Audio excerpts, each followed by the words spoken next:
আজকের এই ওয়াকফ কালা কানুন মনে রাখবেন। এখানে আরেকটা কথা বলে দিই, এটা শুধু মুসলমানদের একার লড়াইয়ের বিষয় নয়।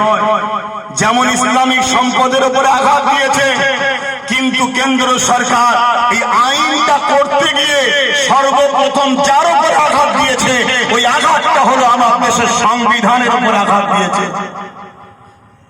আজকে ওয়াকফ নিয়ে শুধু আমরা মুসলমান কথা বলবো তারা, এই ওয়াকফের বিরুদ্ধে কেন্দ্র সরকার যে কালা কানুন তৈরি করেছে সেটা তো সংবিধান বিরোধী আইন। সংবিধানটা পুরো ভারতবাসীর, তাই হিন্দু, দলিত, আদিবাসী, শিখ, পাঞ্জাবি সবার কাছে আপনাকে মেসেজ পৌঁছাতে হবে, আপনাকে দায়িত্ব নিতে হবে, বাড়ি বাড়ি প্রতিবেশী সবাইকে বুঝাতে হবে যে কেন্দ্র সরকার আমার সংবিধানের অনুচ্ছেদের বিরুদ্ধে গিয়ে, সংবিধানের ধারার বিরুদ্ধে গিয়ে আমাদের ওয়াকফ কালা কানুন তৈরি করেছে।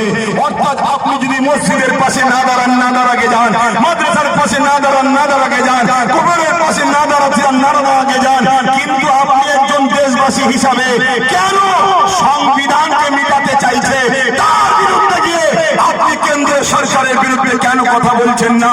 এটা আমাদের সেকুলার দরদিগুলোকে বলা দরকার আছে না নাই?